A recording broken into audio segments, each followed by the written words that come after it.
Comme nous disions au début de la messe, la résurrection est l'événement fondamental de notre foi.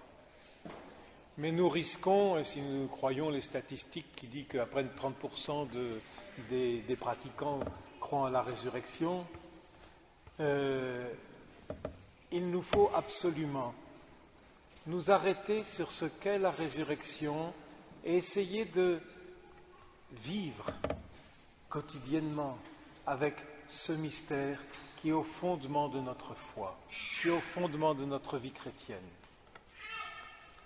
D'une manière très belle et lumineuse, Joseph Ratzinger, Benoît XVI, dans son livre sur Jésus, explique, essaye de tenter de nous aider à comprendre et surtout à chasser quelque part ce que n'est pas la résurrection et qui souvent nous embête pour essayer de penser, parce qu'effectivement c'est assez difficile de comprendre ce qui se passe à la résurrection.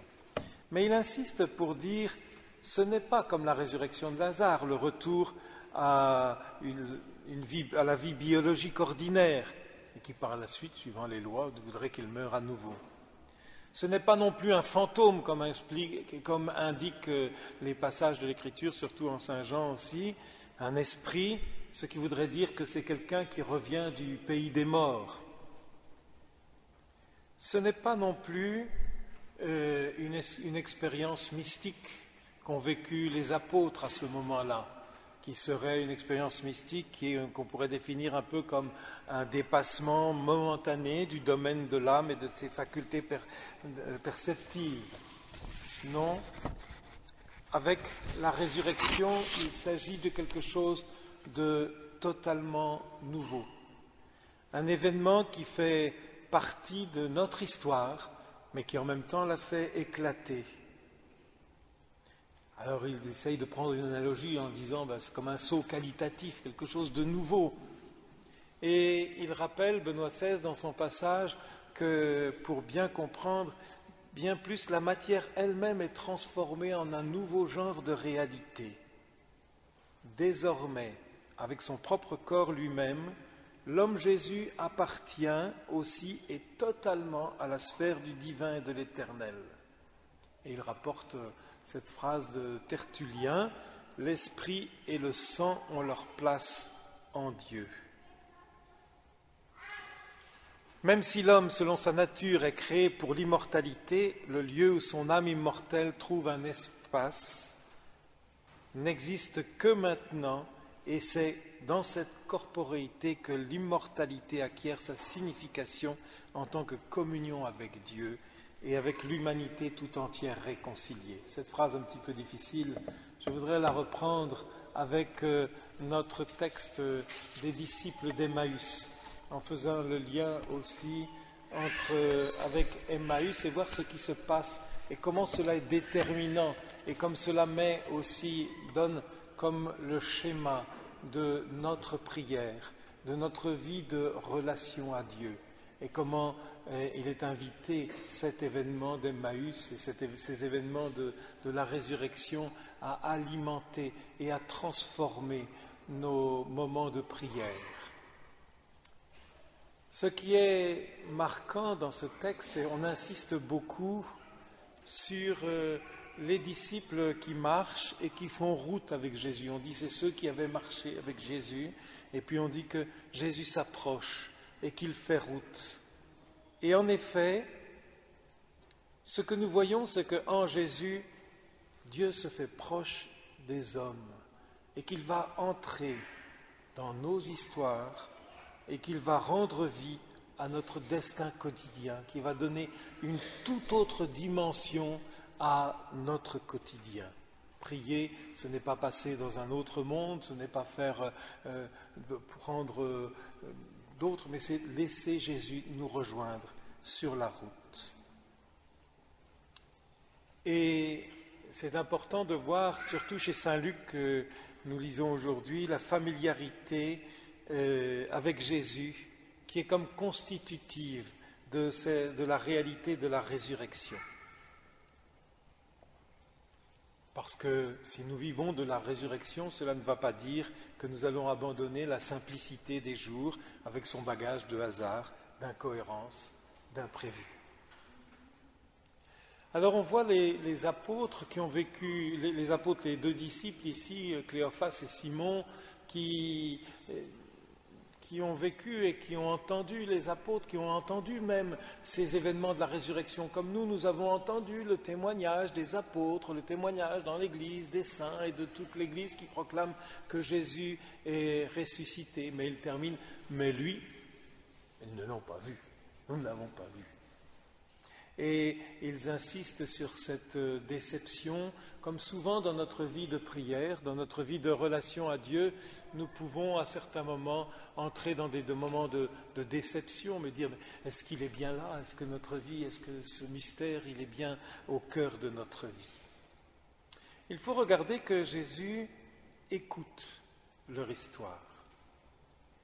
Jésus les invite même à relire, à reprendre la relecture qu'ils ont faite, et il les invite à écouter eux-mêmes ce qu'ils vivent.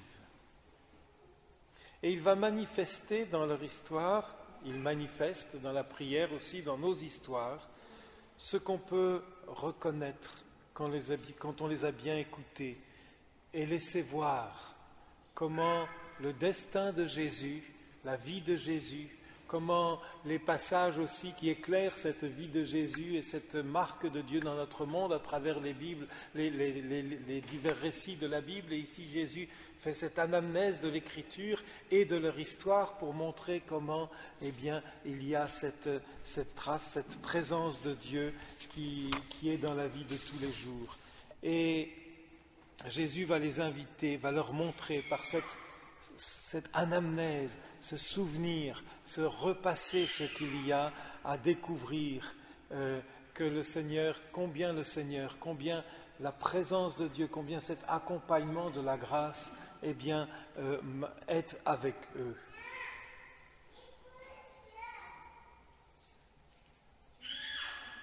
Cette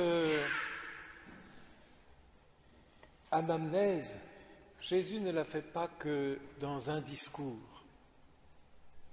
mais c'est vraiment aussi dans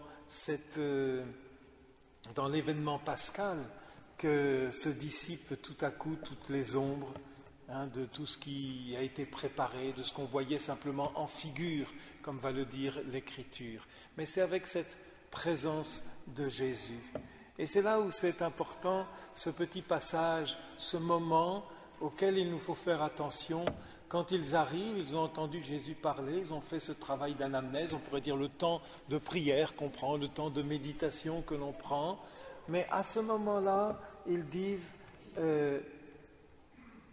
reste avec nous, demeure avec nous. Et pour la vie de prière, c'est cela qui est important aussi, de passer, de retenir Jésus auprès de nous, de l'inviter à s'asseoir à la table de notre vie, de ne pas le laisser passer. Ce n'est pas une activité comme les autres, ce n'est pas quelque chose, mais de faire rentrer, de rentrer dans cette présence, de goûter sa présence, de le laisser être présent. Et ensuite, c'est à travers cette commensalité, ce partage du pain ensemble. L'expression, le verbe est très fort, en grec c'est partager le sel. Et ici il y a comme une allusion, c'est une expression en grec pour dire partager le pain, mais c'est partager le sel.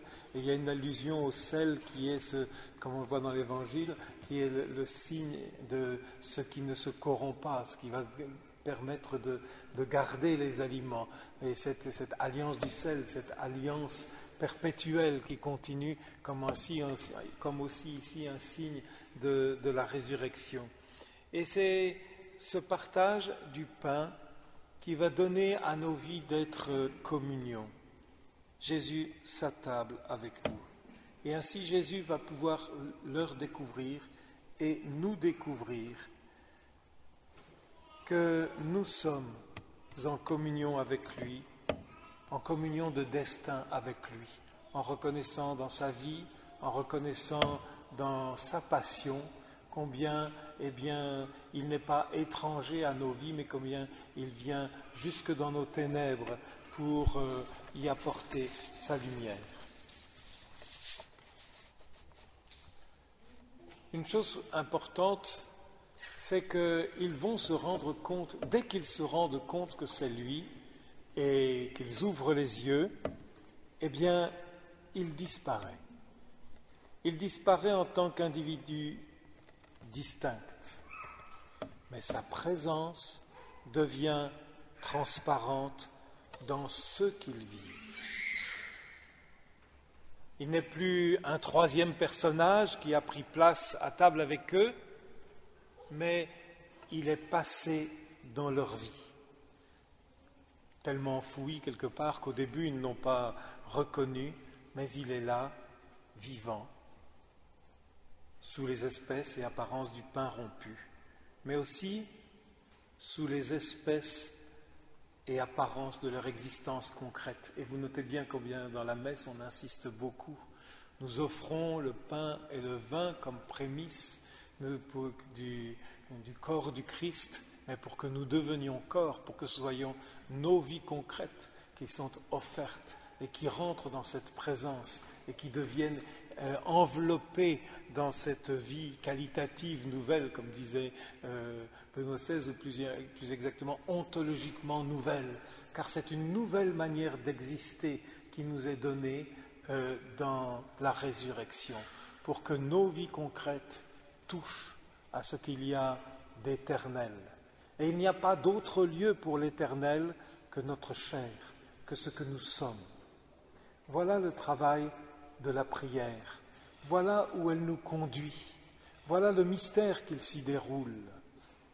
Demandons la grâce de l'Esprit Saint pour la vivre dans sa vraie dimension et non pas simplement comme une prière païenne qui tâtonne et qui essaye de découvrir le Seigneur, de voir des signes, de voir des vestiges de Dieu, de voir des traces, mais de laisser cette présence de Dieu entrer dans nos vies. Pour terminer, il faudrait regarder cette remarque qu'ils font, parce qu'ils ont besoin aussi, et c'est un des mouvements de la prière, ils ont besoin de se rendre compte, ils ont besoin de rendre grâce, ils ont besoin de faire un certain retour sur eux-mêmes pour découvrir ce qu'ils vivent. Et c'est dans cette phrase extraordinaire, « Notre cœur n'était-il pas tout brûlant ?» En effet, c'est déjà l'Esprit Saint qui travaille, qui se manifeste comme un feu et qui, comme à la Pentecôte, se révélera par ces langues de feu. Parce que la prière, c'est bien le lieu de ce baptême dans l'Esprit Saint et le feu que Jésus a appelé sur nous pour que nous vivions, nous, concrètement, de la résurrection.